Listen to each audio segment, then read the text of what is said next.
everybody. Thank you.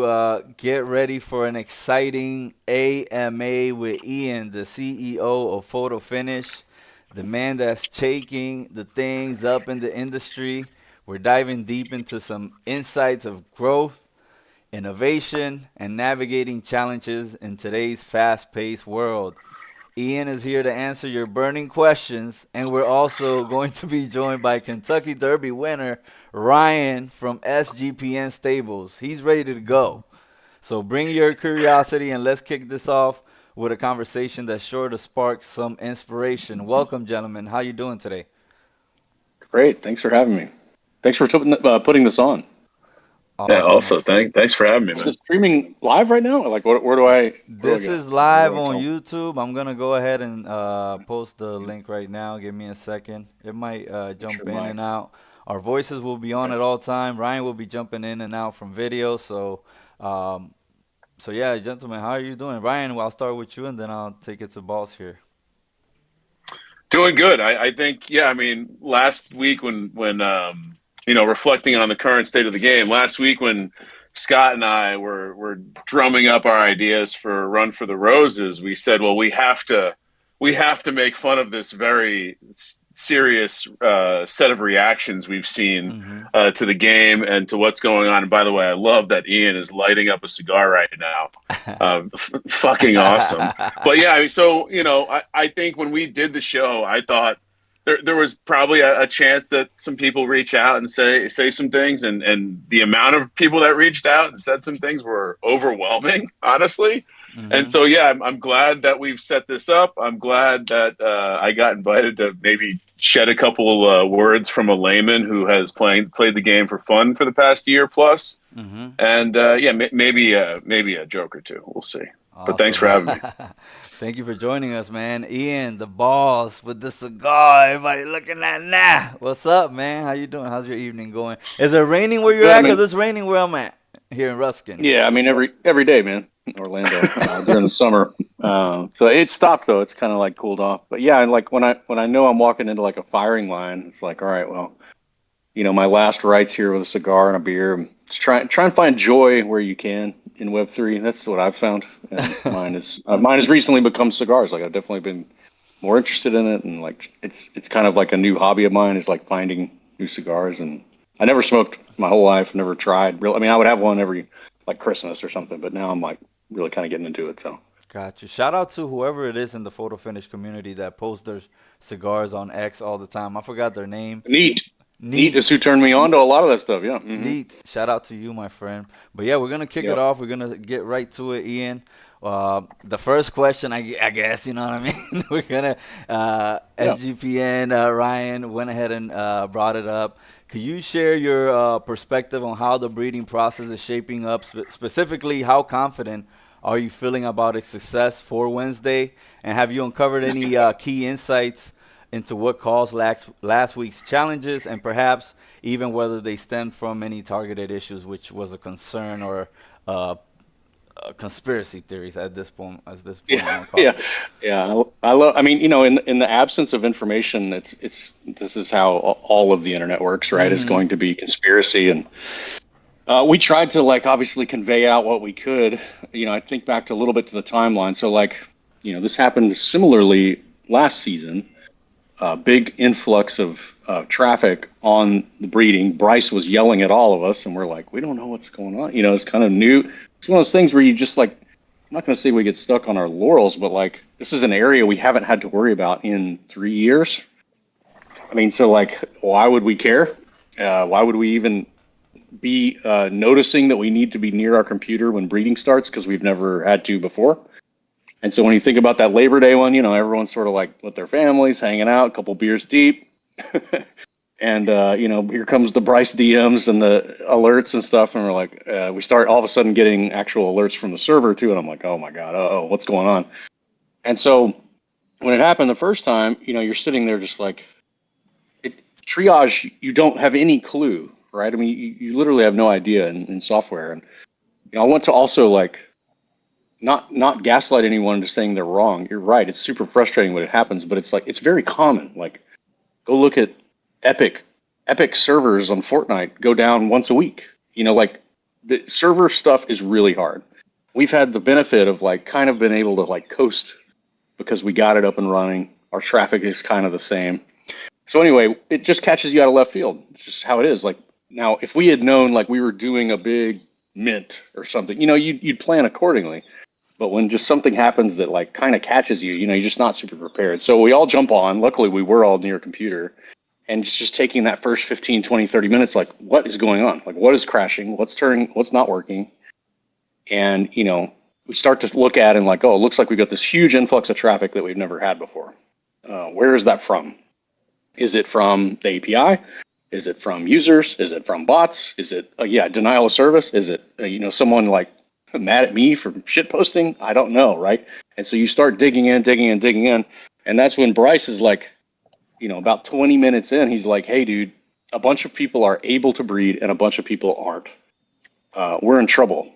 And it's like when you start to get to that moment of like, oh, yeah, like I have no other option other than like, we're going to have to just cancel and roll back. Like we're going to have to, but in that meantime, you're still trying to research. You're like, well, can we save this? A rollback is the last possible thing you want to do. It takes forever. It's so painful. It's like days of work, and it just sucks. It's the last thing you want to do, especially with all our stuff on chain now. It's like we're having to double back all the money and all these things into the chain. And so anyway, that part sucked, that it's like we were slow to be able to react. It took us maybe 30, 45 minutes to be able to say like, hey, we are going to have to back this out. We're going to stop it. I know that's so frustrating. Like there's no way around that. I apologize online. Like it's our fault, whether the traffic came from anywhere, still our server's fault. It's just kind of how it is. And so then it was like, well, we'll fix it. We'll take a look. We'll fix it. We'll have it by Wednesday. We'll just take a look. It'll be fine. And so we go look and we see this big influx of traffic from, I'm going to say bots plus API. Some of them are the same. Like when we go back and we look at what tipped it over, it's not the API that's happening at a large rate. We did enable the API, and this was one of the first one. I think the first one that had it. Yeah. But the traffic influx, majority of it is actually coming from normal browsers, not the API. And so now we're like, okay, someone has upped their game in terms of being able to jam in a bunch of breeds the moment the window turns on.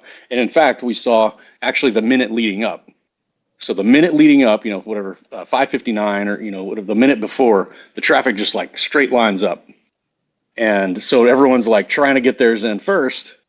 And we didn't, nothing tipped over until the breeding started. And it basically like hard locked all the server instances and the database. So it's like point of no return, dead. And so we thought like, okay, we're going to rate limit. This is on Wednesday. We're going to rate limit. We see what's happening here. We're going to rate limit this sort of strategy so that they're going to lead in, they're going to get 20 requests in, but then it's going to stop that tool or whatever they're using to do it. It could be people just opening up a million tabs. It could be someone that has a script now. It's hard to know because it's coming from normal web traffic, like normal, like authenticated user traffic. And so I just thought like, all right, man, I think we're pretty good. We had shut down the rate limit thing. We're good to go. And sure enough, same thing. It starts deadlocking on Wednesday, deadlocking the server, deadlocking the database. A couple people are able to get some through. And it's just like, fuck, here we are again. Like there's just no, if someone can get some through and others can't, it's just like we're kind of like your hands are tied. If literally one person, it's like it's just not fair. And so it basically was like, all right, pull it back again. This sucks balls. Like for everyone involved. Believe me, for me, I was so frustrated, so mad. Like Paul's over there working till 2, 3 in the morning trying to figure this stuff out. I'm up with him. And at the same time, I'm like, I thought we had this. We all thought we had it. We wouldn't have done it if we didn't. And so it was like, we need more time. We've got to have more time to look at it. So, what have we learned, I guess, in the last, call it 5 days? Trying to not get too technical and bore. Even though the audience here is probably technical photo finish people, but I'll try to not get too deep in the weeds. But effectively, there were when a lot of that traffic jumps up super high and they're trying to connect into the horse database. They're trying to go like, hey, how many breeds do you have left? How many breeds do you have left? How many breeds do you have left? There's a lot of this sort of hammering that comes through. And we found a couple of services that once that database connection pipe got choked.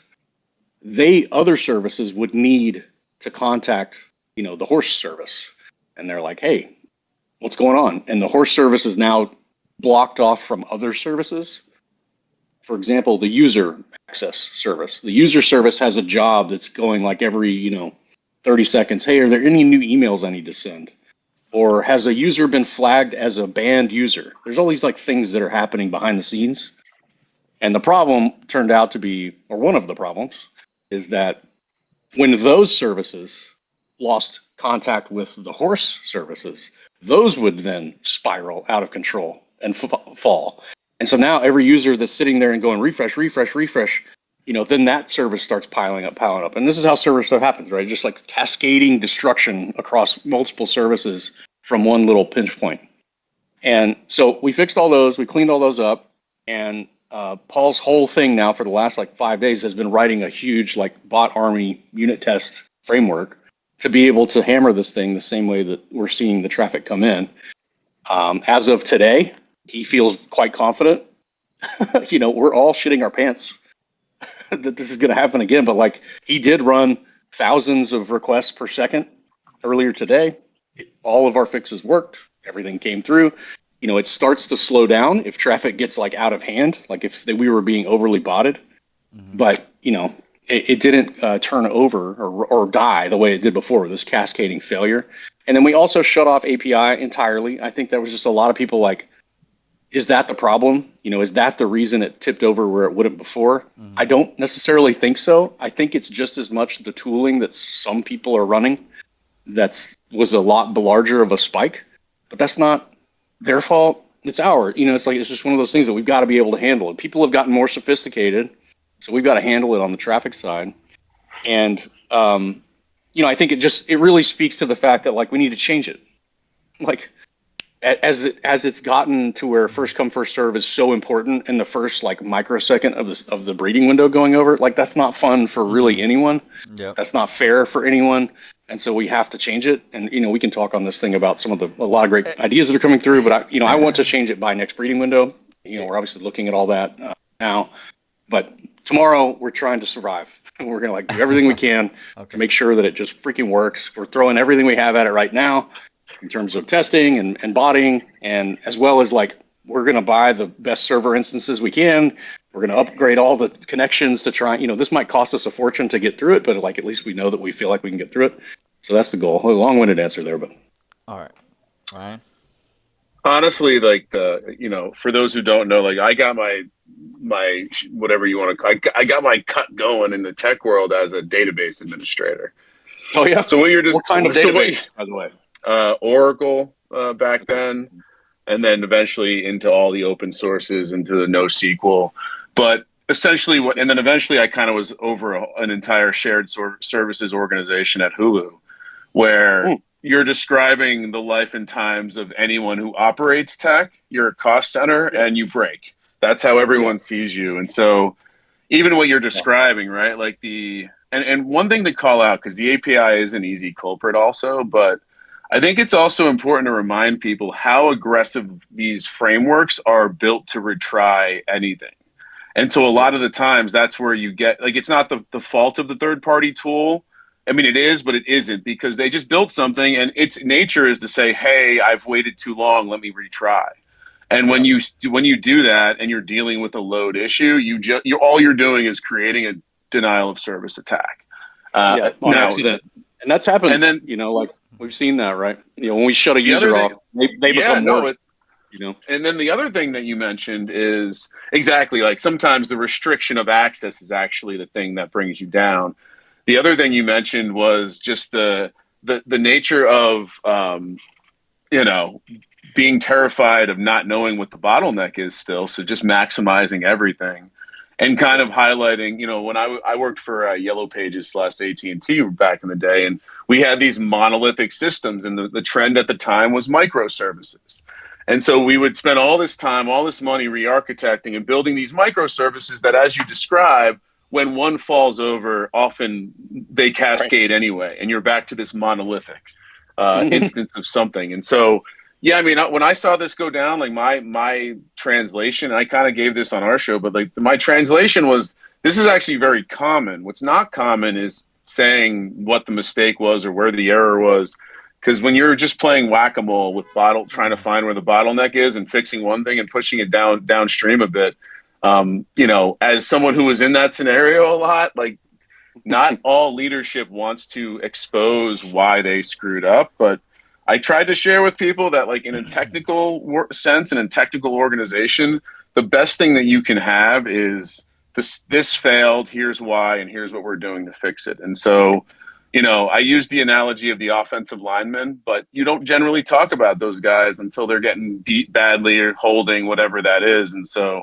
Right. I used to always joke with my guys, like, hey, it's never going to be thank you, but it's always going to be fuck you. The CTO never came downstairs to talk to me when things were going great. They only came down to talk to me when, why did the database fall over? What happened? And so, yeah, I think you guys have done a great job at this. I've been in that same spot where everyone's tired and you feel like I don't have any of my best resources on this. I trust him and we just got to figure it out. So I honestly, fairly complimentary of how the team handled this and extending outside of the technical stuff. Like the way that Bryce's demeanor under fire is like all world. He's a legend. Yeah, I mean, if I was in the front line where Bryce is, it would have not gone that well, and it's like, so he's a great filter, of course, of taking all this info, and it's like, it's an interesting and strange or maybe common dynamic the way the community has changed or is over the last 3-4 years that we've been together.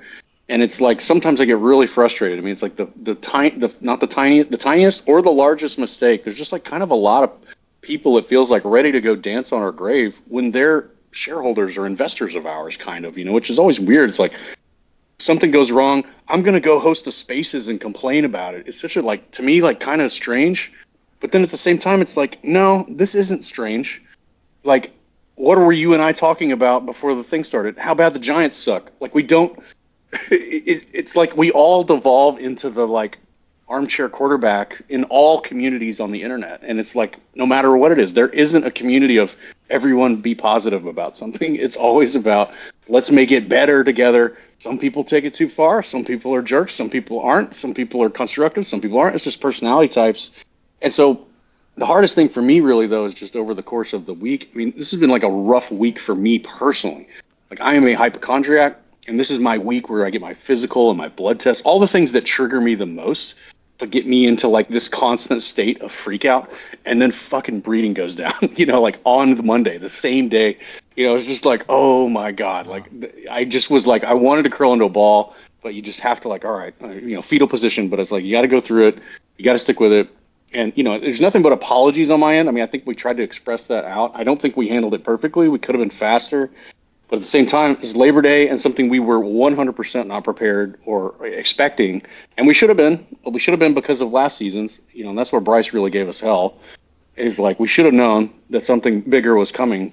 But, that's you live and you learn. And I mean, the fact that Discord went down yesterday actually made me laugh quite a bit. It's just like, where's the Discord CEO, AMA, with the photo finish community? It's just like, it happens. It happens, and it sucks. And I'm not going to make any excuses or gaslight.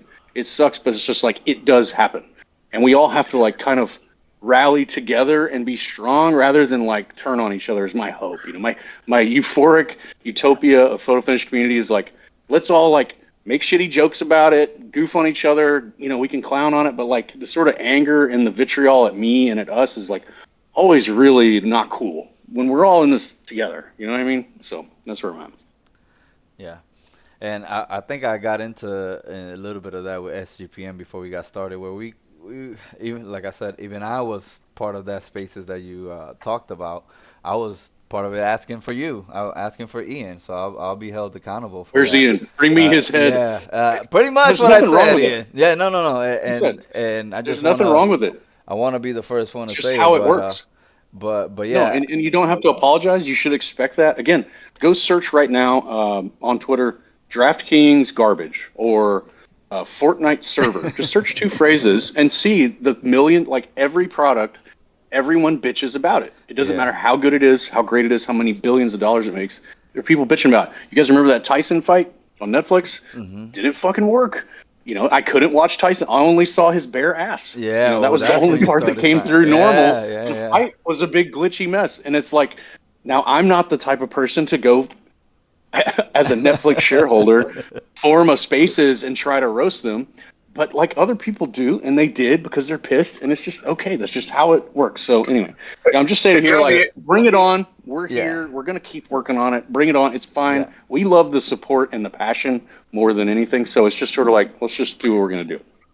it's the internet, and like I said with the tech thing, it works the same in my current world, which is sports betting. Always fuck you, never thank you. Yeah. And I think the key thing that I like as someone who plays the game and could definitely see myself getting frustrated at technical failures in some areas. Like we're fairly fortunate that this is like an ephemeral activity that isn't time based and can be kind of redone at a Back different up. time. And so Yeah. like rolling it back is the obvious fair thing to do. If someone this is like the fantasy football draft where someone gets a pick when something's screwed up and you have to roll it Yeah. back. It's like the only person who's really angry is the guy who had the thing that he Yeah. didn't think he was going to get, and now he doesn't want to give it up. And so, yeah, I mean, Yeah. I don't know Or how the else guy you that would got a kicker with the auto Yeah. draft, the accidental kick. There's a couple Two of guys kickers. that I know that did two kickers. There's a few guys I know that have tweeted at me that are like, man, I'm gonna be so pissed if I don't get this stud. I did get through, and I'm just like, I hope you get it through too, man. Like I Yeah. really do. I don't want you to be pissed. It sucks, but it's just like there is no option. It's the lesser of two evils. You kind of have to do it, and rock and a hard place sort of thing. Yeah. No. But where am I feeling? I'm feeling like reasonably confident. I would have told you I was very confident on Wednesday though, and so now I'm a lot more shaken, a lot more like freaked out. Paul is as well. I mean, we've been like crunching, like we've been on this till middle of night hours, both of us trying to figure this out. Paul, of course, doing the majority of the work, but I'm there. Like anything I can help, anything we can do. But that's why we took longer this time, though, is like we did want to at least run it under load. We weren't able to do that last time. We made these fixes. We assumed it would work. It didn't.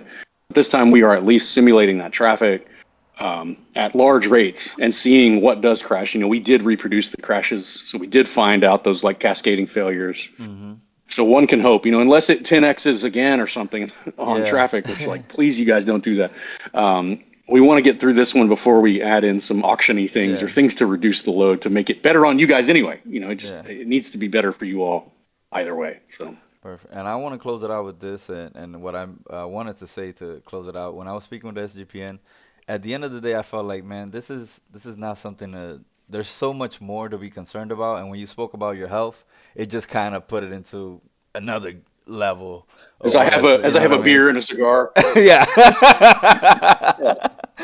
Then you could tweet out, "Hey, I just went on a 5K" or something like that. You're good. Yeah. I did lift this morning, but it's just that's how I deal with anxiety. Unfortunately, is make unhealthy decisions. Gotcha. Now, you dove a little bit into it. You mentioned it a little bit about ideas the people may have. So I have a little follow up. If you could dive into any potential enhancements like an auction or draft system that's been discussed, or share in detail how these changes might elevate the process or kind of not elevate the process, along with what kind of reasoning you have behind your approach each time you make that decision, if you do.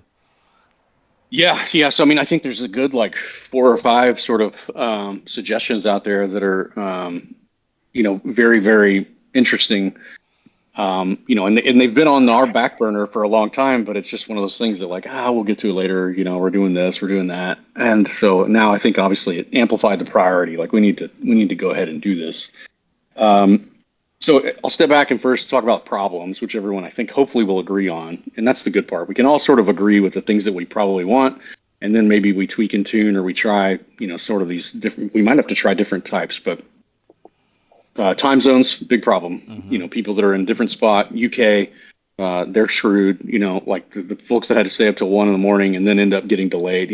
That part really sucks. We did move it to that 6 o'clock, but that's still not great for some people. 20% of people are just kind of like, shit, I got to plan my whole day around waking up at 5:30 in the morning and doing this. So time zone, we want to be able to try and handle some way. We don't want you to force people to just sit there and be there the moment things happen. because that's just not really fair and it's not very fun to like have to force someone to be online and do that. I'll mention like one of my favorite game design things that we did back at Zynga a little bit. I've seen a lot of people do it. If you guys ever remember BZID or Quibids, do you remember those sites? They're basically penny auction sites. Be like, hey, I won this iPad for 35 cents, right, or $1.50. Yeah. And that site, effectively increased the price by a penny every minute. And people had to bid. They had to spend money on the bids to get in. So they had like a bag of bids that they would, buy. They'd buy these Chuck E. Cheese tokens of bids, and they would be spending those to get into the auction. And I've always loved that as a game design because it's a very highly monetizing feature, right? Like I can sell something for $1, but it actually pulled in $500 from people. So the person that got the good deal gets a good deal. Everyone else, but regardless, so when we first started doing photo finish, I thought maybe we'll do this BZ style. This might be kind of cool, to do this thing. I'm gonna make a bunch of money off of it too. And it just doesn't work at all. Like in this system, we don't want to put people chained to their computer, like having to do this. So that's sort of number one, the time zone and being there. Mm-hmm. Number two is like first come first serve, just as a general model, is just not fun. Where just randomly whichever server you're in, or if you're clicking the button here, you're clicking refresh, it obviously is a huge strain on our servers. It's part of number one as well, and it's just not the fair way to do things. I mean, it's just like there are so many better ways. That first come first serve, especially on something that's limited a value of 18, is just kind of like pretty antiquated. And then lastly is price discovery. Like it's a real shame from our perspective and from the user perspective when they sell out their stud immediately when they could have doubled their money hypothetically because they just were too scared or they didn't know or whatever, what have you, right? They just did not know the price sensitivity of the user base and they have no chance to fix that. And so that's just sort of a big shame. Like in crypto, I think a lot of people do kind of race to zero. I'll take the sure money. I'll go ahead and price it at the floor just so it sells out. I'd rather do that than not sell out. And so that sort of like notion of like everyone jamming down into the floor also hurts kind of everything else, without this sort of, oh, this stud is worth, double. Then, it obviously hurts everyone else's that are priced at the same floor. So those are kind of like the three things, they're like, okay, how do we Gotcha. best solve that?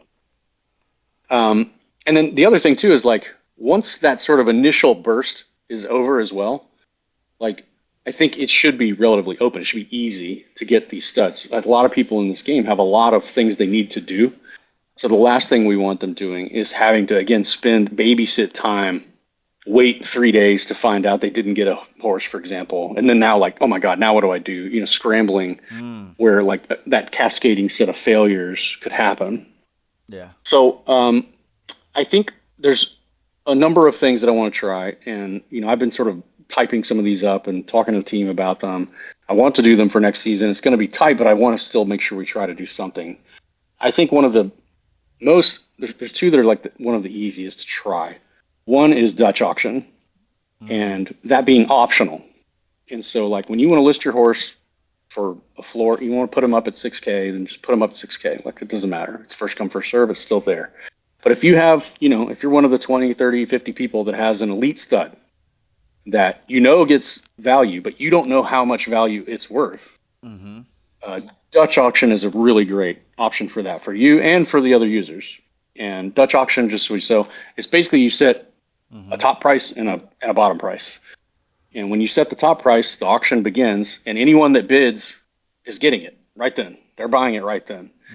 And every call it hour, for example, it drops by 10%.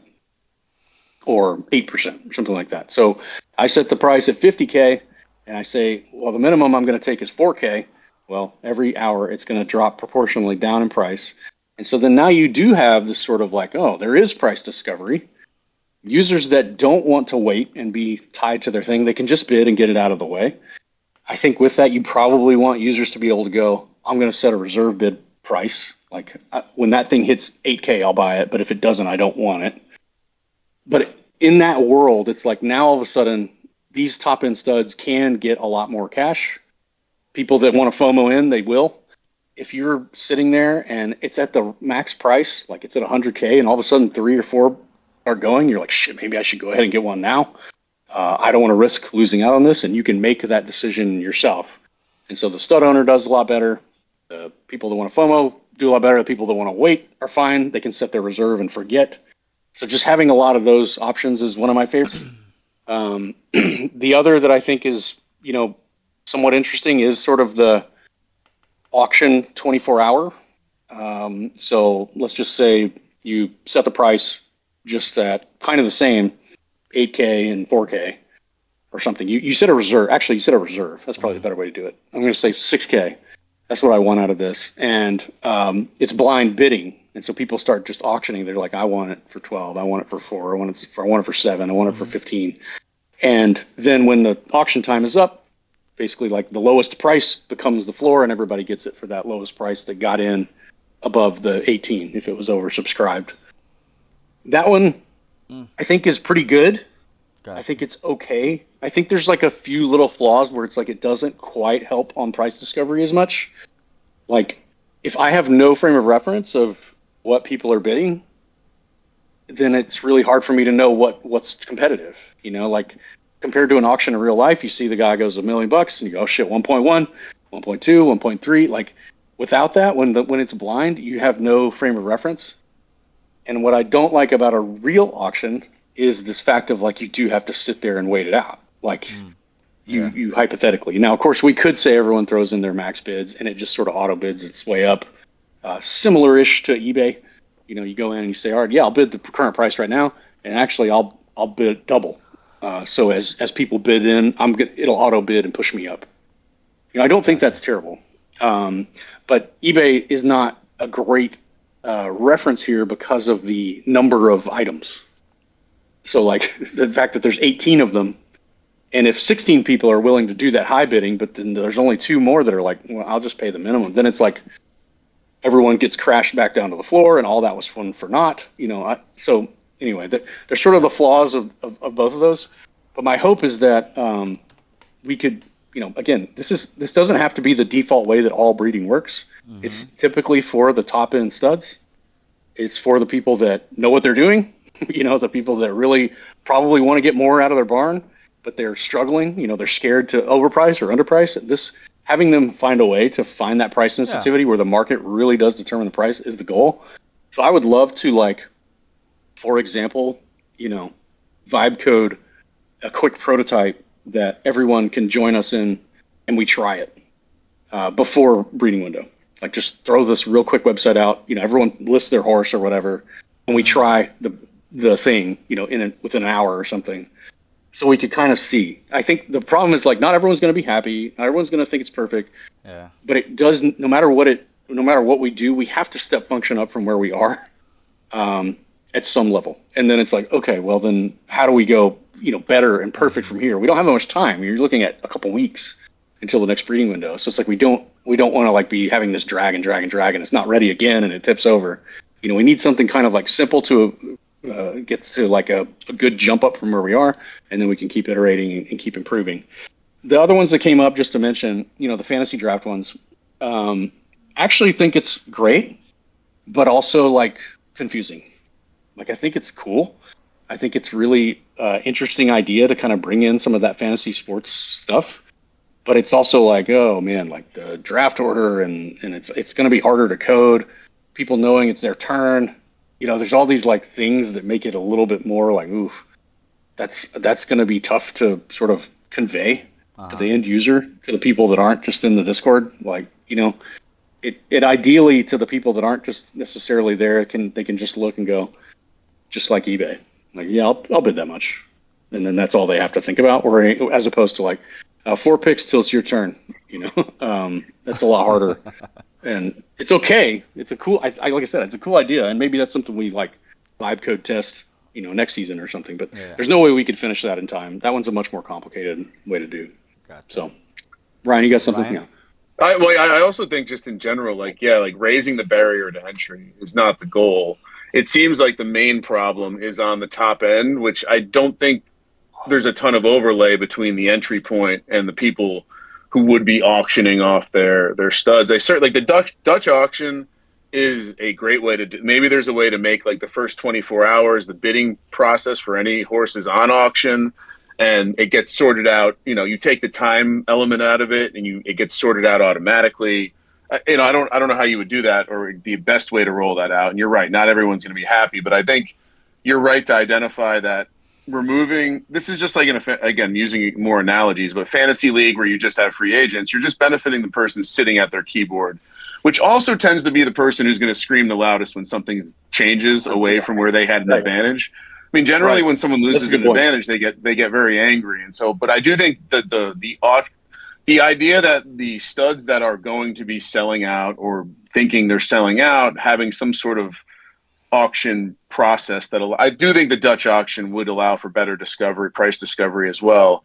And it's not complicated, but also like it's the simplest solution to understand. And also, I wouldn't be overly concerned about that though, just because I feel like this problem is really around, and you would have the numbers maybe, but I can't imagine it's more than like 100 studs, and even fewer stables. And so I think it would be a very fun, I think we've talked about auctions as far as marketplace and breeding for a long time because it allows for better discovery, which then allows for better movement and transactions and things like that. So, I mean, my feedback would be marketplace. I was going to say my feedback is hypothetically do that there. Every high stakes fantasy, like any fantasy league I'm in that's for any sort of real money, it's auction based. And so I think there's probably a reason there. Yeah.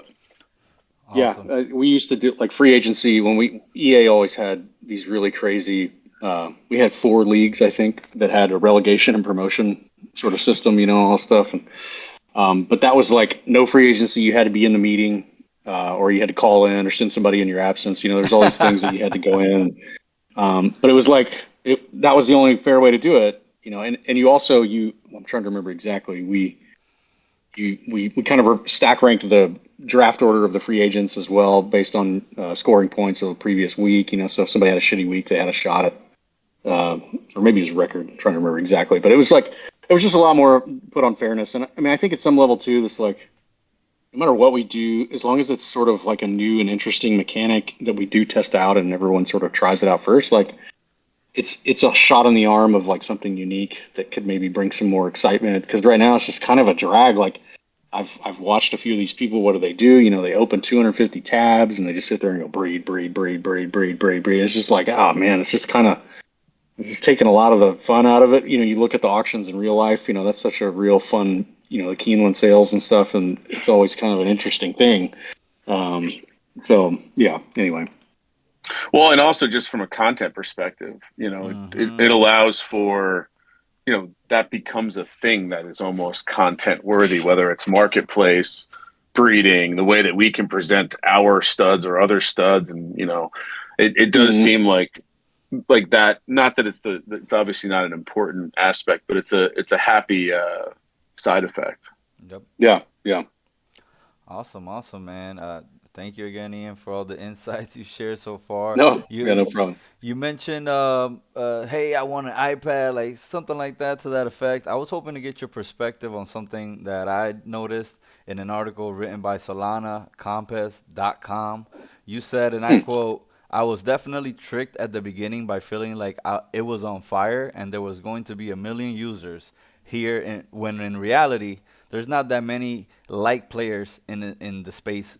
For sure, Cummings admits. However, it does say you remained optimistic about the potential growth and innovation in the space. So that leads me to my next question. After the funding round, we've expected acquiring new users will become easier with the increased spending, but it hasn't quite turned out that way. Could you share your thoughts on what might be happening and any ideas how we could approach this? Maybe get a clearer picture on marketing side of things? Yeah, happy to talk about it. I mean, believe me, I wish it was going great and awesome. So now it's, I guess, the community can kind of have some real talk time. We spent quite a lot of money on mobile and UA campaigns for mobile and for web, right? And that started in November of last year through May and June. And this is not the like Philippines gig, users. Those were like no money almost, and that was really on us trying to get better at live ops, quests, like doing all the things that we get a lot of outreach from partners, wallets, various other people that want things like that. We're like, hey, we'll give you some amount of money. Can you report back up that the user signed up and raced a horse and that kind of stuff. So that was a lot of that, like flexing our tech out. But yeah, the other side, it was really paying for installs and paying directly for users in the U.S. that trended horse racing forward, and the performance was abysmal. And so we get to kind of look back of like, all right, now the rubber meets the road. All these folks that came in early had a huge advantage. They act like it's an easy game. It's not. Or they act like it's too hard to onboard, and yes, it kind of is. But now you're kind of left with this thing of like, all right, now scalable UA escapes us. So now what do we do, right? Like, what do you do as a founder when it's like, all right, our previous mobile games, you spend $5 and they pay $6 over the course of a year, right? Or they pay $7 or they pay $8, and so you've got a scalable UA business. You go and you run ads. You monitor it, you run live ops. If you have server outages or you have bad things, you're like, oh shit, we're going to lose that money. We got to get it back up. In this case, it was like, no spend, 1 or 2 users. And it's just a very different game, right? It's like, it's not like the way those old mobile games were, number one. It's harder to get into. And it's also like one user can drastically swing the revenue for, a whole cohort. We've had a couple of people join in recently. You guys have seen that are competing at the top levels now. Those either came from UA ads or they came from organically or whatever it was, and they can really drastically make a big difference in the bottom line for everyone. I mean, obviously, we all talk about TED Racing. For example, like one person carried like a lot of stables in this game for 6 seasons, while he was just like dropping $100,000, $200,000 every, I don't know, however much he was doing on breeding. And buying those horses. So it's like it's fragile when you have that little of a sort of like big whale audience. They're hard to come by. So my approach, I guess, step back of like, the reality is it's not that we're not trying. I think it's sort of like it gets really aggravating or it gets sad when people are like, God, these guys suck at marketing.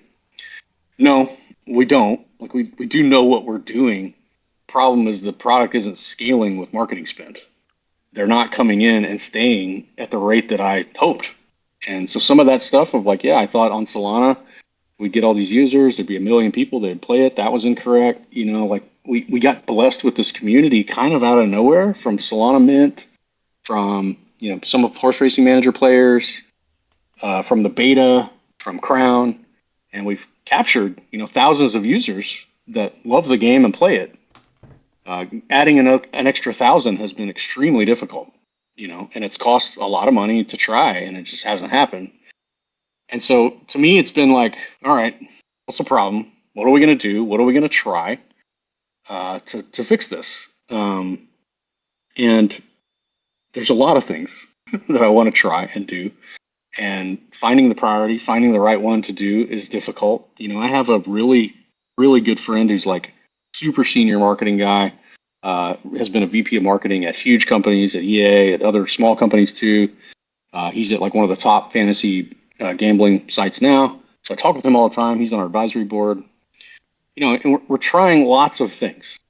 We're trying all kinds of things. And so I'll step back and say, like, the top level things that I do know that we can angle towards. Okay. Number one, in crypto or in Solana or in Web3, if you want to call it, nothing advertises better than number go up. Photo Finish's meteoric rise during the gameplay sort of era there during the bear, if you all remember, that was, $10 token price, right? 10 for Sol, $12 sold. It was because people were getting paid to race. Here comes tons of farmers that play the shit out of the game, not correctly, but they play it because all of a sudden the economy's out of whack. They're getting paid to race. But so we've always known that though, like that is the final form. I always say that. That is the ultimate version of photo finish, is that like just like real life, you get a juice, you get money from elsewhere to fund purses. That's the best way to get people racing and get people into the game. If they've got an easier shot, if it's not so punitive, if it's not so hard to get in there and win some money or break even or kind of stay at it, they're much more likely to hang around, even through a bad season or two. Versus like right now, with not much external juice, if any, every one of you guys that's playing now is getting better every season. And you're dropping your horses down into those sort of lowerish grades and beating the shit out of people that join. Your sharks feasting on minnows, which is fine. Like that's how it works. I mean, that is how FanDuel and DraftKings operated for many, many years, and they still do.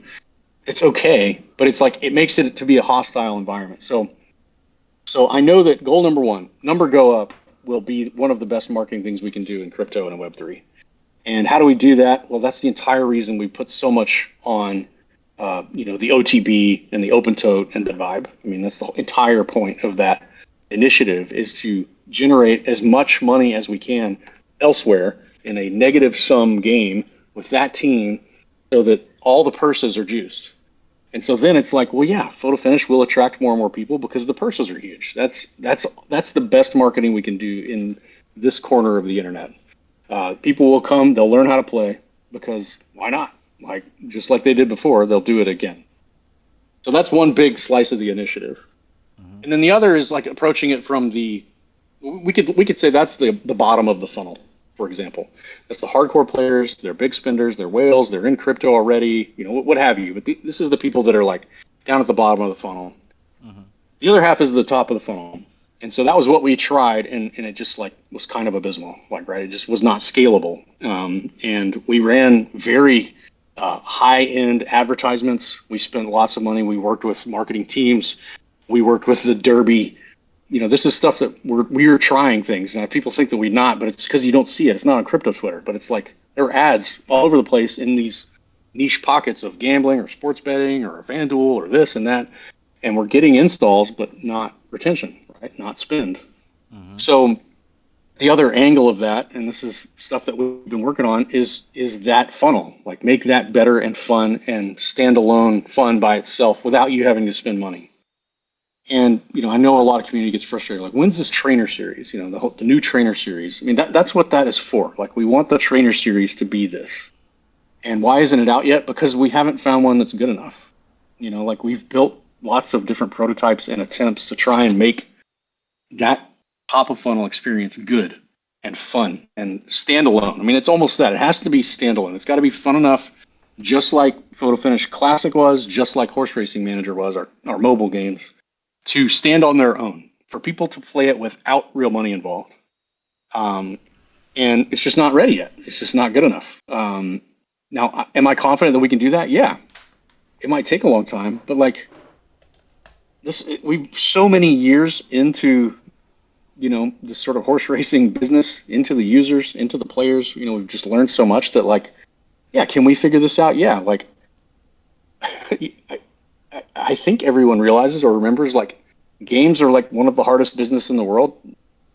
Hit driven, $200 million studios fold all the time. The most expensive games ever made get canceled after a week. The entire teams get let go. Like, games are not simple projects to just shit out and make. So I think there's just sort of like that.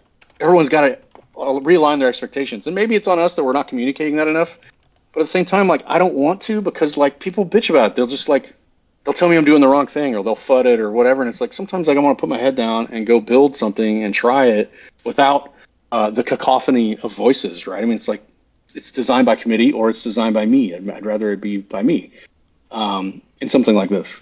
So yeah, we're still working on that. We've got like little prototypes here and there. Nothing that I'm super sold on.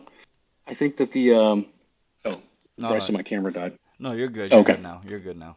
Thank you. Okay, good. But yeah, the plan there though is to attack that side of things and go after all kinds of normie gamer community, people like our old games did, be able to attract a lot more people in, that just maybe casually like horse racing, and then move them down the funnel into this amazing meta of a deep game down at the bottom. So those are kind of the two prongs. We've spent plenty of money on marketing. We're not doing marketing. We've tried tons of things. And, people can just say we're inept or we suck at it. That's fine, whatever. You can say that. That's not true. It's just difficult. It's just like, if it was easy, everyone would do it. And guess what? Like, no one else does it. There's no other games even live as long as ours. So, like, there's some modicum of, let's stick together and we can figure this out. As opposed to, like, I don't know, everybody seems like they just kind of turn on each other when things get bad a little bit sometimes. Not everyone, just some people. But that's the plan. And, obviously, more that we can show progress when we're ready, I'm happy to. I've been doing that forever. But, like, when it's not ready, I'm not going to really show too much of it. I gotcha. So it's BetVibe. Do we have? It's still in beta. I guess that's what we're talking about now. BetVibe. Do you have? Is that the final name? Is that gonna be the final kind of? How are you liking the vibe? How are you feeling the vibes right now? Let me ask How that. to feel the vibes? Yeah. Let me just go into that, and then I'll go ahead and go into a few other things that people wanted to hit on, Yeah. and then we'll go from there. Go ahead. Yeah. It's hard to say. Like, it's super early. Like, it still doesn't work a lot of the times. So, I mean, I think maybe part of it is expectation setting. Like, I've been talking with the team internally a lot of, like, everyone's got to remember this is kind of like very early and sort of barely working. It's not real money yet. It's still getting deploys like daily, breaking changes daily. It's just like those are the things that are going to happen right now. So it's not a finished product that's done. And like, I don't know if people remember Photo Finish when we first launched it. It's the same thing. Like, we're bringing you along for the ride to try it out, but don't expect it to be done. Or if you are, then just don't play it yet. It's not going to be. It's going to be frustrating. It's going to have bugs, but the fun part of making products, I think, is when you do find that community that really enjoys watching the sausage get made. Mm-hmm. And you can see that. There's been quite a few people that have sort of joined into the BetVibe community now that are like, wow, we really see where this can go. Have you tried doing this? What about the events like this? And that's what we want. The same way Photo Finish was, where it was just like it kind of barely worked. The math was wrong, what have you. And I think at some point we reset all kinds of stats and things like that. We had multiple betas where we started fresh, deleted the DB and started over.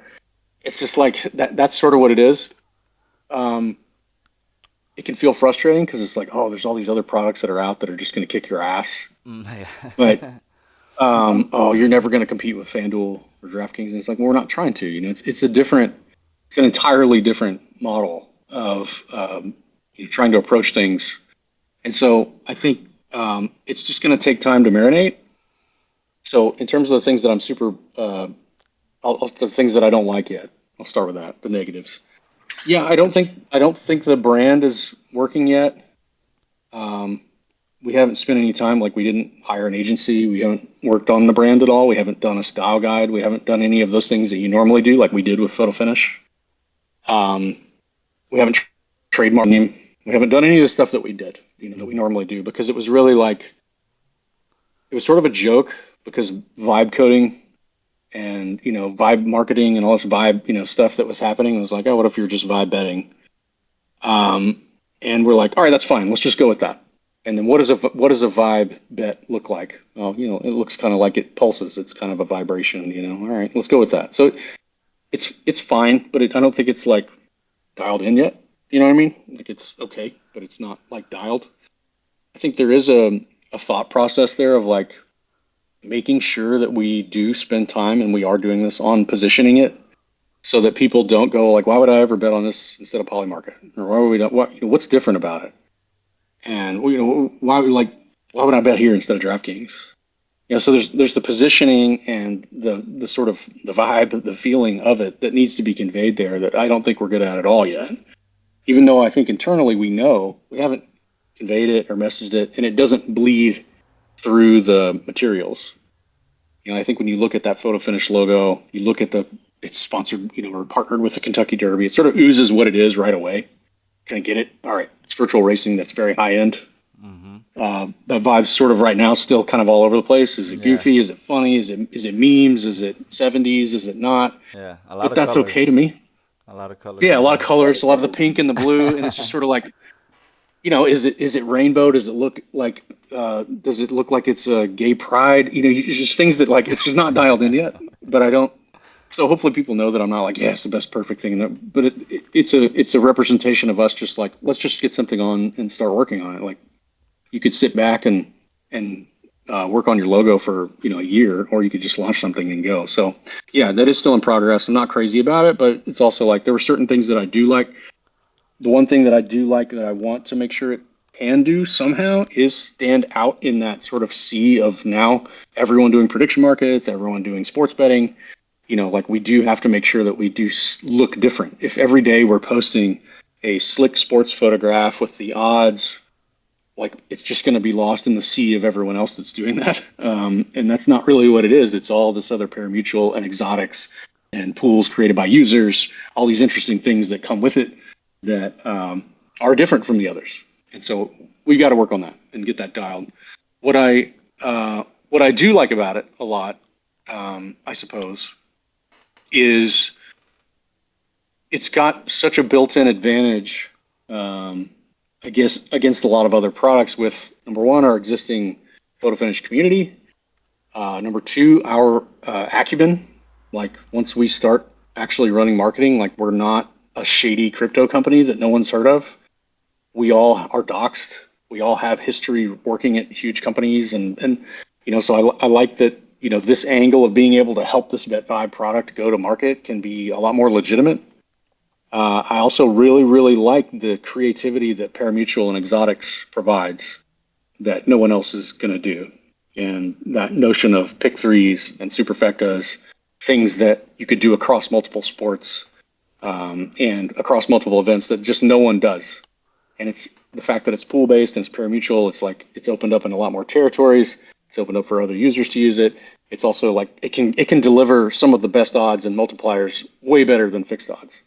Now, of course, sometimes that can be tough, but like a parimutuel pool can obviously massively destroy the normal plus 110s or minus 110s that you get at the casino in terms of your odds payouts. And I think that opportunity to arbitrage, between the normal books is very, very exciting to see it working.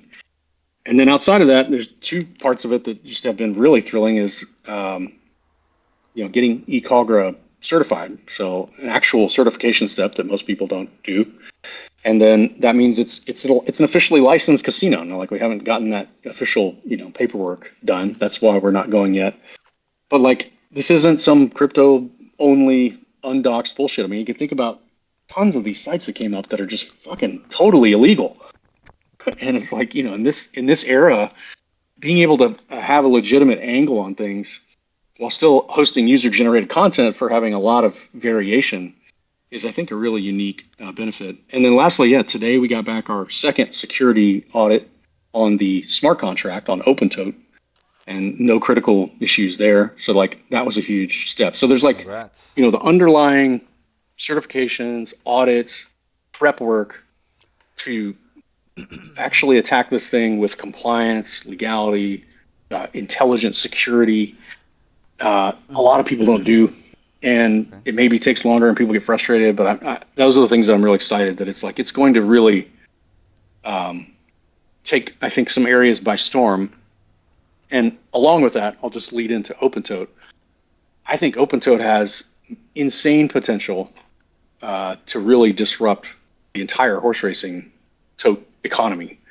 A stablecoin tote that pays immediately is a 10x improvement over all current tote systems in the world, pretty much. So, there's just a lot to like about what all that stuff is going. It's not done, but it's like people that are here can be like, hell yeah, I'm in beta to see the thing that has all these like pretty big step function, growth plans ahead of it. Or they can just think, oh, these guys are idiots. They'll never finish it. They're never going to do it. It's not ever going to work. I don't know. Which one would you rather be? I'd rather be you on know, the train now. I'm a right. diehard PFL fan. Ryan, you're still there. Go ahead. No, I was going to say, just kind of adding in, as someone who's been in the gambling world for a long time, like differentiation is something that all of the exchanges have had a tough time doing. But tying it back to your marketing conversation, like as a content creator, that is a much easier marketing sell for me than onboarding someone to the game.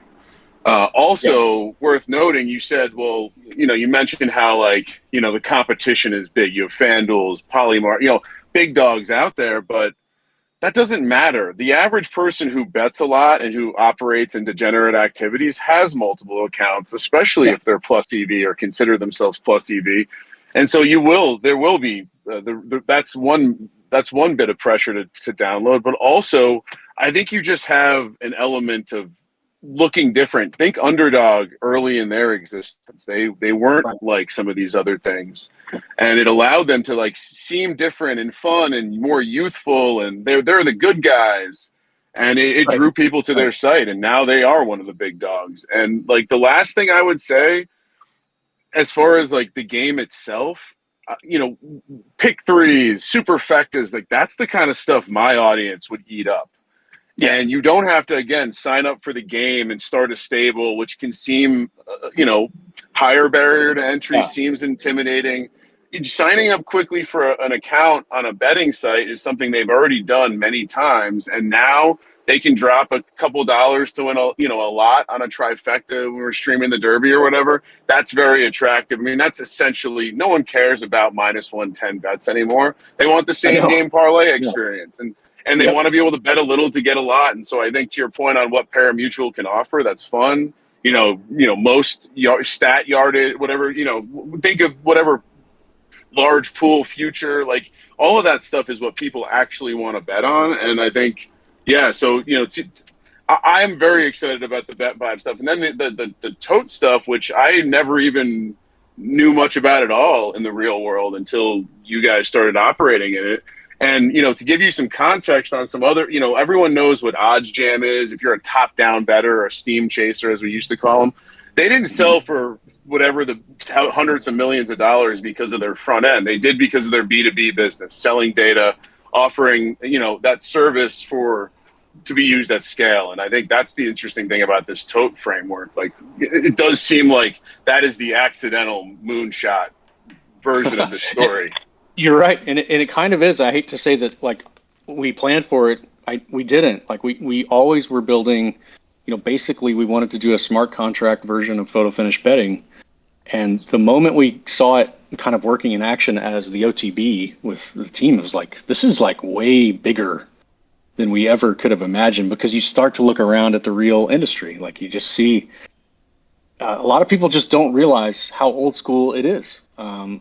Most tracks, for example, I'm just gonna pick like the majority of the tracks in the U.S. in horse racing, they're gonna get their payment like sometimes a week later. They won't get a settlement until the following day. They won't know how much they made. They don't know their outlay. They don't know how much to give the purses. They get a big dump of CSVs that they've got to like spend weeks parsing through and itemizing, basically, sort of. And in this world of a stable coin tote where odds change immediately, the moment they happen, the moment the bet gets in atomically, the odds have changed for everyone. And all the payments are immediate. And you can even do all these interesting things that we've got of like, if you referred someone, the payment is happening on chain the moment they put the bet in, rather than like, oh, it's wait a month and then we'll settle up later and all the, there's just like so many benefits to it. And I've kind of alluded to that on Twitter of like, it's kind of a compliance uphill nightmare to get into. And we're taking those steps, and it probably means that it's going to be separate things. Like whatever's running BetVibe right now is crypto forward and user generated stuff and all these other things. But slicing it off to go say, hey, we are going to go B2B effectively, go to the tracks and show them like this is what a real tote can do in the modern era. The majority of the totes that run $10+ billion of yearly handle through them are I make this joke a lot, mainframe era tech. Like a lot of things they've upgraded, but a lot of stuff that's really, really, really old school stuff that happened before banks even did instant settlements, and so weekends that doesn't work and things like that. So there's just a lot to like about being in that business and going after it in a measured and sort of slow approach. But the whole core for me is really like can we push? Not can we? When we push volume through BetVibe, through sort of the offshore licensed, call it the casino or the book or the parimutuel, whatever you want to call it, all of those are proof points to show, hey, this system is tested at scale. It works on Solana. It handles millions of bets per second. And then now we're going to invade the rest of the world with it. That's the plan. Awesome. So I just And, go ahead. real quick though, just to piggyback on that, because I do think this is like I in earnest think this is where some people gain their frustration from. When they see all this going on, they can't zoom out and look at it from the 10,000-foot view. They're looking at it from the 10-foot view, which looks like you're taking resources away from the game to sure build these things that have a longer roadmap and aren't directly impacting what I want to see change today. And so I guess maybe speak on that for a second, because that would actually, I think awesome question. I think in some cases that's as simple as where the frustration comes from. Yeah, it's a great question, and it's not that I disagree, or don't sympathize with it, right? It's like we're only so big, and there's only so much we can do. But I think most everyone would likely step back and agree. The goal is to have fat purses and photo finish. I think we all hopefully agree on that goal.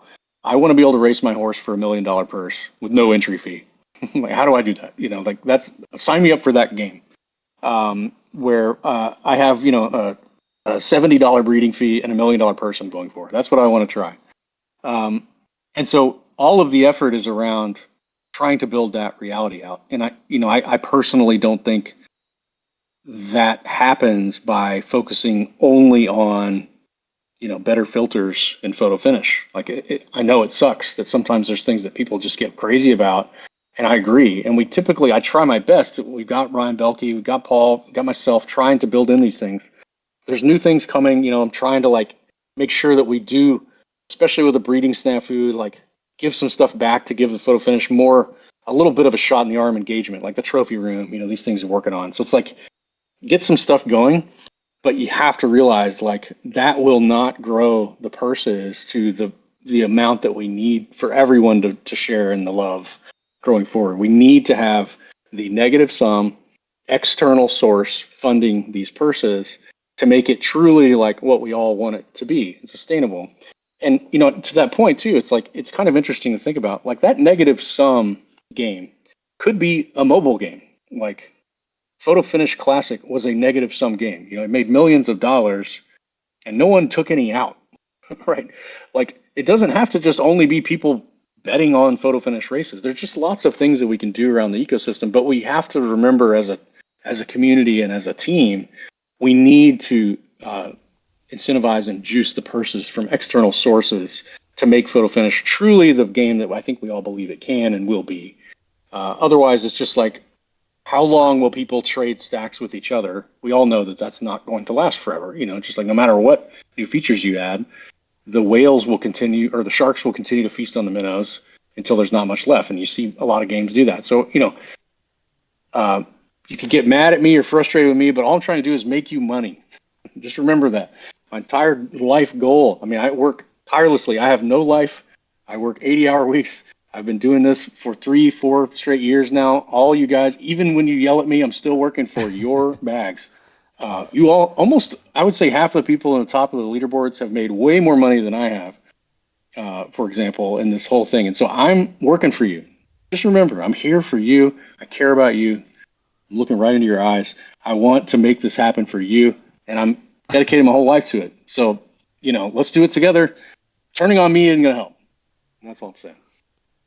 Ryan, you got anything else to close out that I thought on marketing? I was just going to say, if you want to use it as a jumping off point to throw out something or something you're excited for that's coming to us in the next couple months, as far as the PFL players and that direct community. Mm-hmm. Yeah. So I think that sort of the current priorities for PFL for me is. I'll pick three. My favorite three right now. There are more than these just working on. And this doesn't include optimizing the server for breeding to work. or this actually, we'll leave out this notion that we're going to have some sort of auction system. The first is trophy room. So I know people have been begging for this. I finally got it working. Been working on it with the robot, one of my AI agents, and I could show some screens or something of it. It's just Ian, awesome I to don't see. have any Like, it's trophies, got a and lot I'm of this same stuff excited. horses can have, but it's effectively like, yeah, a Hall of Fame for the game. And what you see that becomes really exciting is when you see all those major trophies sort of on a wall. It becomes a really big like completionist thing of like, oh man, I thought I was good, but I'm not. And let me see. I'll just see if I can grab a screenshot here of like this is just a vibe coded screen. So Brian or someone would do this first, but like I don't know if you can see it, but like oh, it's gonna here. I'll turn off the blur. I'll turn off the blur. Damn it. Damn it.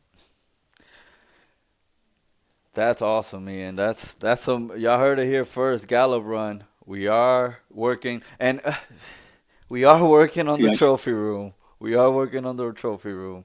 Yeah, Let's can't. see. So there's just an example. You can kind of see. Or let's see. You Change could put. background. Here we go. Okay, there we go. Yeah. So this is like Wolof. Thinking Wolof, for example. And it's just like it gives you this concept of like, oh man, there's a lot for me to go get, which is kind of cool. And then inside of that, let me go to the other these other screenshots. Like just seeing, so small. I'm sorry, I wasn't prepared, but I'm trying to see all the things that you can see. All the different tabs right now. Again, this is not skinned. This would be skinned to match our website and stuff, but this is all real data at least. And just starting to see like who's got all the wins and who's got all the most money, which horses have won the most, which horses have won the fastest times, What? all the things that are which who has the most major. Let me look at all the things: most entries, most victories. This is all time and seasonal.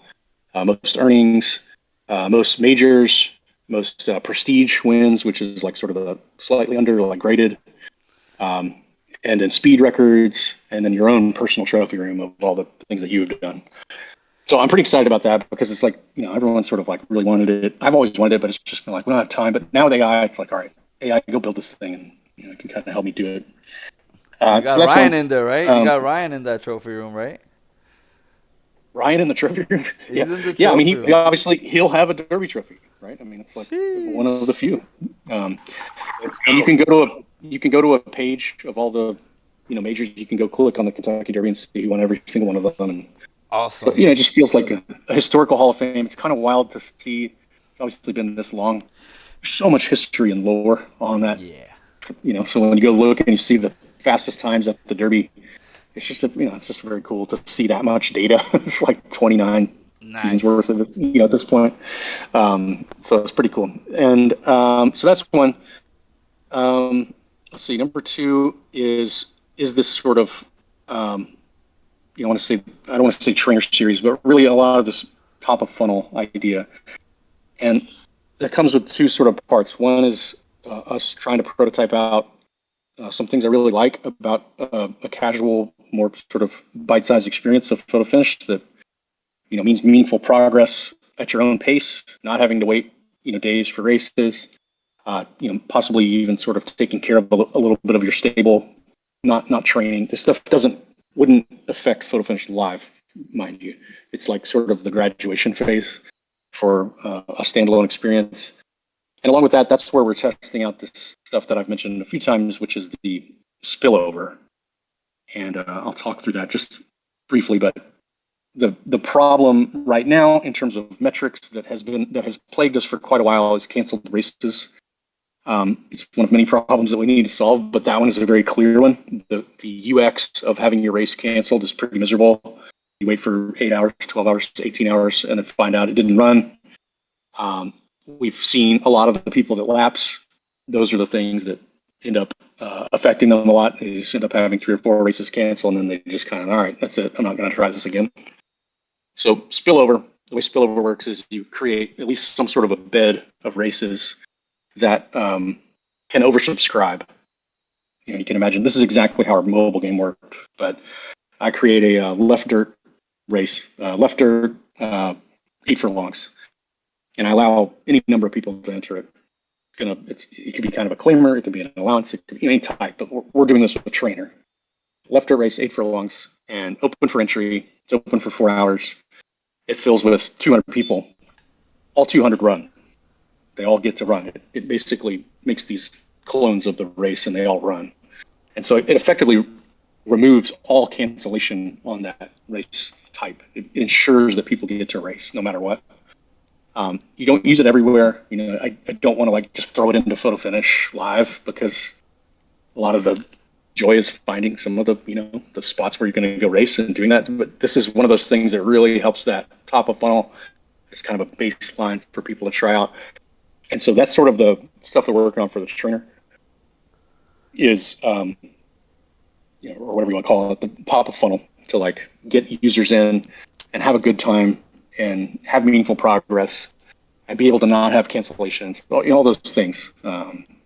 So excited about that.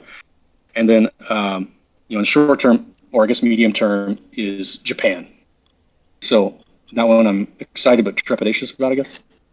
It's sort of been a side project of mine to tackle. Japan's the number one wagering horse racing industry in the world by a long shot.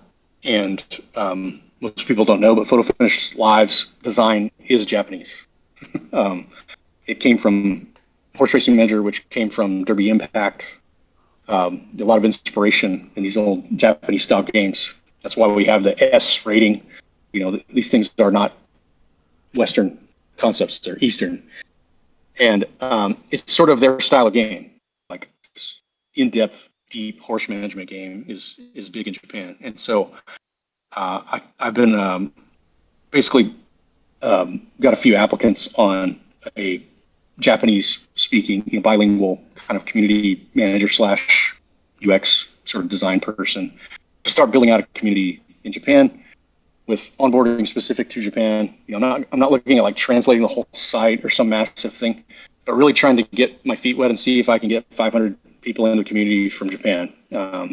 We went through the reason we didn't do a lot of that prior was legality, and so we finally got a legal opinion done to show how you can do purchases and races in Japan that are legal, and that completed just a couple months ago. And so it's like, do I think we can grab 1,000 users out of Japan? Yes, obviously, and I hope that they're more hardcore than everyone here already. I don't know how much of the leap it's going to be to like, what do we need to translate? What do we need to localize on the site? I'm not quite sure. Chrome translates almost the entire site for you right now. So there's not maybe that much there, but we just have to kind of learn what works and what doesn't. So looking at this hire as someone to like kind of really get the foot on the ground and build a community, and attract a new audience.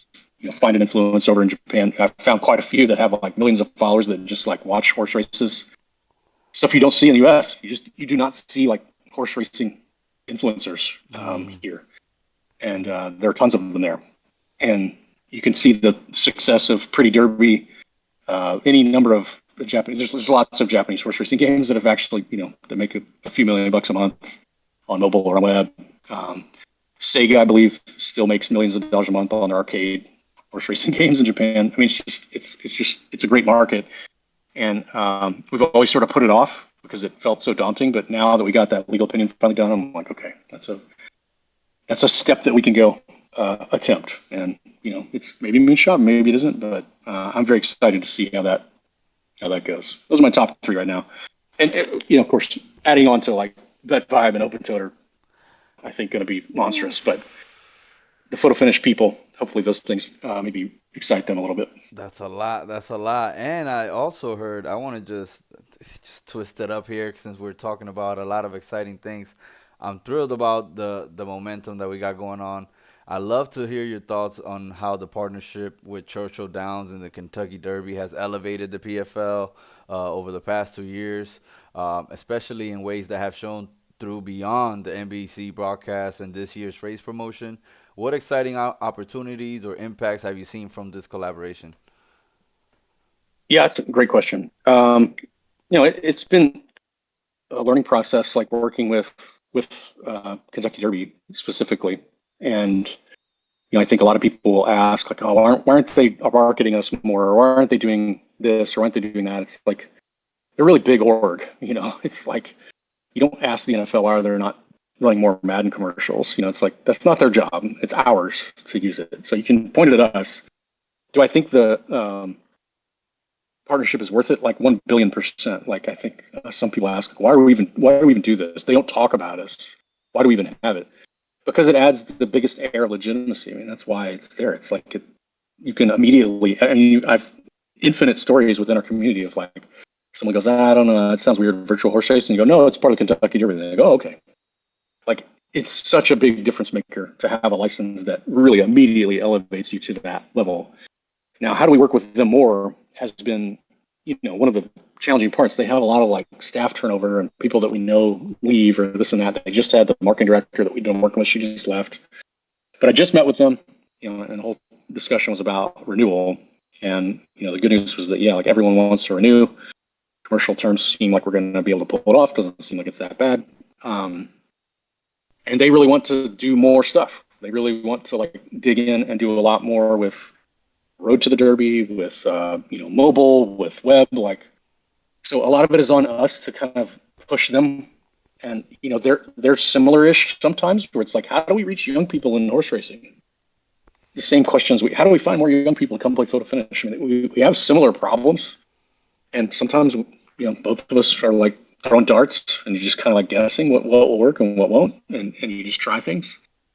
The Derby's like top performing social and campaigns and ads and stuff are always like just it was accident. Like Rich Strike's drone footage was like their best performing asset ever. And it's just like they didn't plan anything like that. They've got teams working on that stuff. So I think with the renewal and sort of this new team, it seemed like there's a lot of energy to try and build a lot more custom integrations. I can't really say what they are, but a lot more like embedded things with the Derby. But at the same time, I would love for people to kind of step back and realize, like, even if nothing happened, which is not the goal, we're going to try and do a lot more out of that partnership. But even if not, the license of the Kentucky Derby is worth it. Like, it's worth it. Like, it's really a great deal, in my opinion. And to have that air of legitimacy to your product, it doesn't matter what else is there. Like, that alone is worth it. The name is worth it. And you have to realize that. It's the same reason the NFL, the NBA, these things matter to casual people that stumble upon the product. And will I get more out of it? Yes, I think so. But you just got to also remember, like, it's still just great to have it. It's awesome to have it. It's unbelievable to have it. For sure. Really. For sure. Yeah. And when I was reading that question, I thought the same thing. Number one, it's because it's the Kentucky Derby, so you want to be associated with the biggest race in the United States. That's a no-brainer. Yeah. Do we have anything at Churchill Downs signifying that we're like part of the family per se? Like maybe an ad or anything like Sometimes. that? Sometimes. Yeah. I mean, sometimes we've tried those. Like we've had, there've been race days there where like we're on the Jumbotron, running ads. We've been in programs. Like a lot of people don't see some of that stuff, but it happens. It's just like the crossover is not. Like I think a lot of these have been learnings for us, learnings for them too. But like, so think of the normal person that's at Churchill. Ryan probably knows this person. Who's the person at Churchill on Tuesdays? When there's 130 people there. Probably has a nickname, Mush or Cookie or something like that. Yeah. How old do you think he is? 62. Yeah, right. It's just like, so that's the one audience. It's like Churchill regular. They're not going to be playing photo finish live. Like they're not going to go get Solana USDC and try it out. Now some people have, but like that crossover is limited. They're there to just go degenerately gamble on the races. And then now you go up to Derby week itself. Derby week is shocking in that this massive crowd is rolling through that's kind of a captive audience, but like no one knows anything about horses, which is pretty wild too. So we have to like try and find those experiences that are memorable for them. And they're obviously they're interested in the sport enough to go, but it's a huge party. Like it's a tradition. It's it's like going to the tailgate and not really caring about who's playing or whatever. That's sort of way it feels a lot when you're there.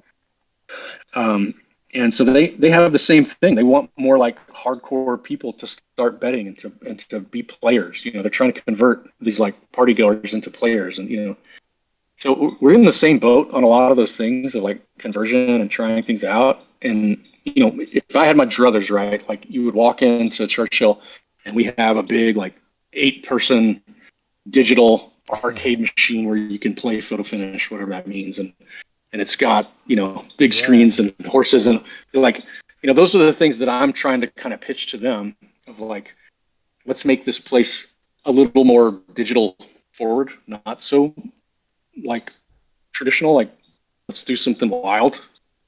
And that's the type of stuff they're like, oh, that sounds interesting, like what do you have in mind? So those are the things that I'm hoping that we kind of get a little bit farther on a renewal of like, let's integrate a lot deeper here, whether we have to build something custom or what have you.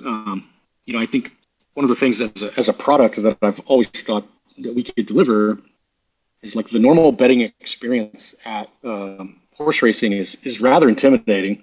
Number one, you walk up to the window and everyone's behind you and kind of like, oh Jesus, which horse was it? You can't remember. And then similarly, if you're studying or you're handicapping, if you're into handicapping, it's awesome. But if you're sort of casual and you're just there, you don't know anything. You can't read that program. My wife, what does she do? She picks a gray one. She picks one that she likes the way it looks. So one of the things that I've really longed to do is like make that betting experience more like visual, big touch screen. Have those things around. Like you can look at certain tracks in Hong Kong, and they've done a lot of that stuff. Like sort of there's like the betting school area that's in there that like teaches you how stuff works on these big touch screens. You can spin the horse around and look at it. Those are the types of things that I want to try and do, like just more tech, more brand, more future looking. But it's a massive company. It's just like it's an uphill battle. But yeah.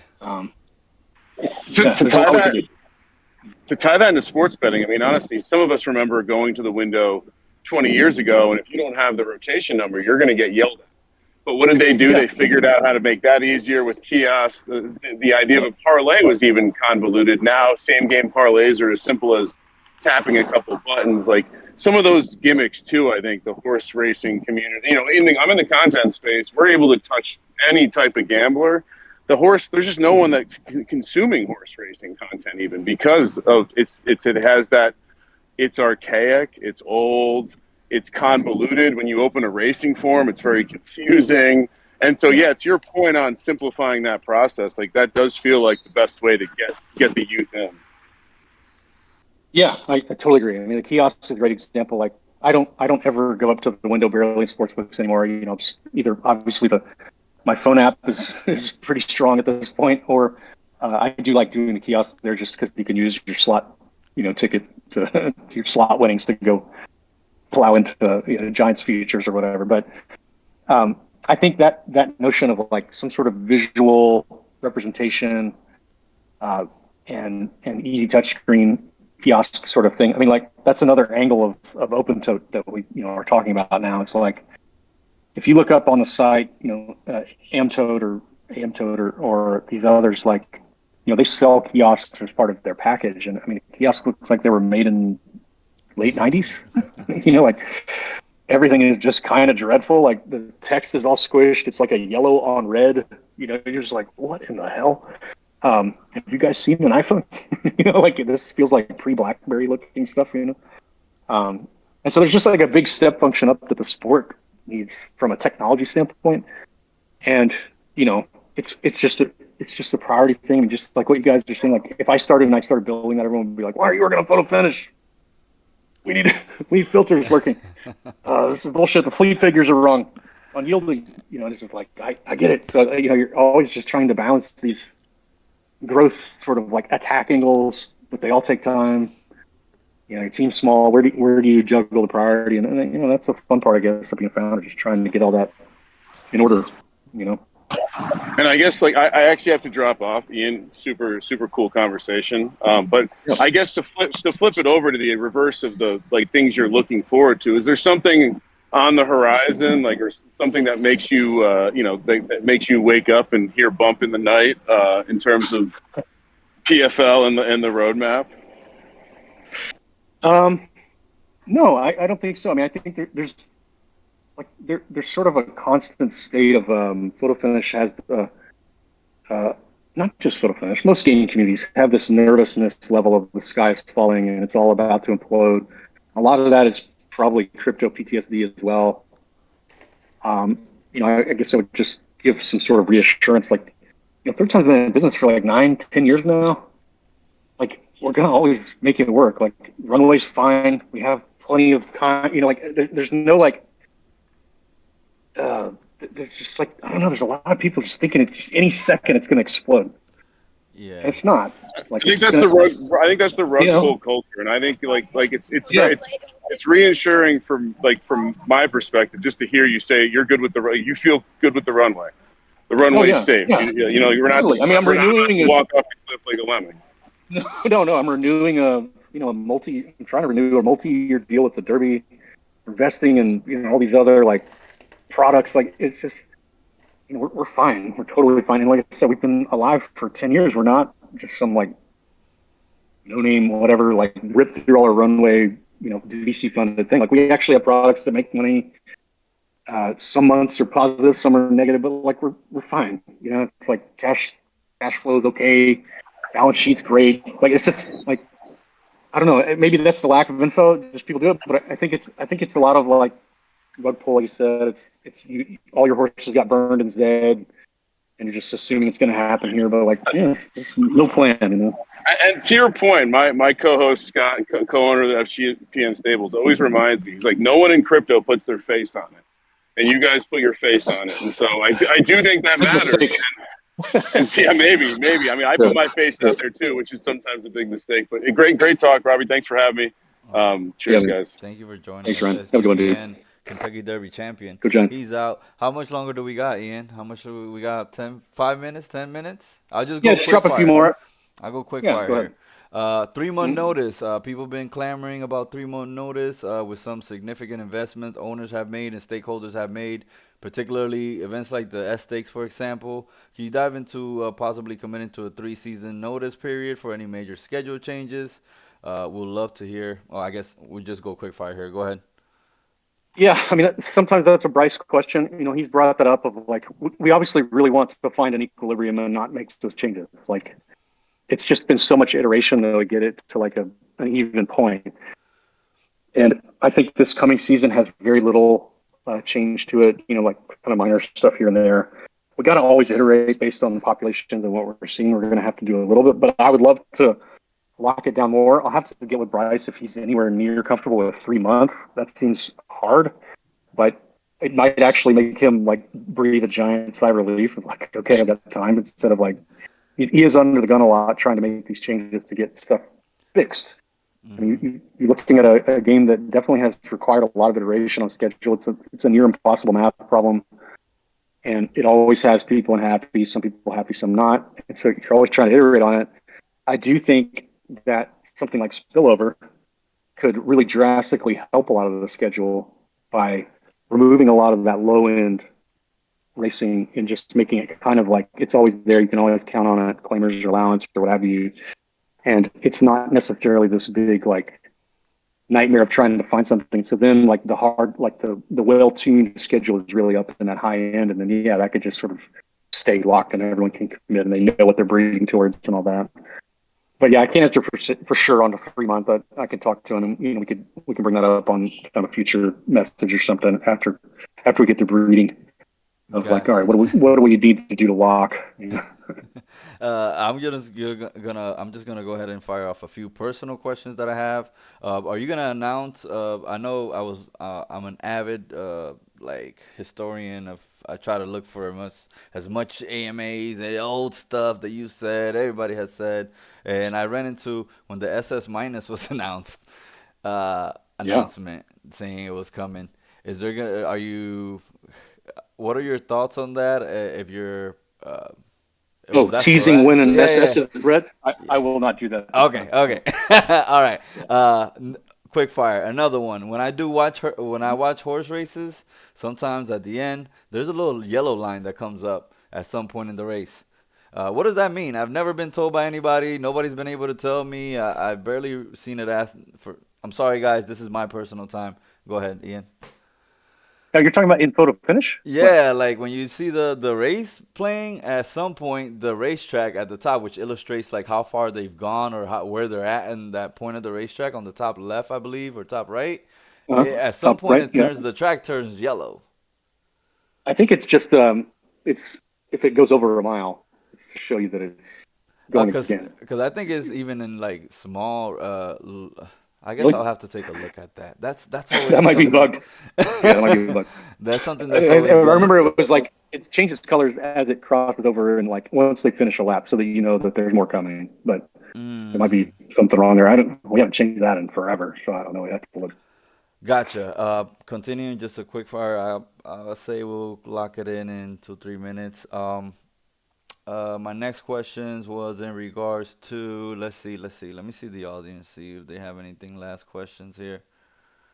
Any last questions? Oh, race math. I noticed that I always again usually a conspiracy theorist. I will admit myself. I fall victim to that. The race math Good. Huh. signature changing and all that stuff. I go like I'm a verbatim type of guy. When it says on the website that it won't be changed unless something whatever, it's some type of verbiage. But then we've seen it change. We're confident that that hasn't changed. Has there been any changes? Like, what does that look like if you were to make any changes? Yeah, so none to the math. We always message out when it happens. So the main issue is that like if something core about a horse's underlying attributes changes, then that will change the signature because all that Mm, gets globbered up and cryptographically signed. And so something there can change. And so I don't think we've changed any math.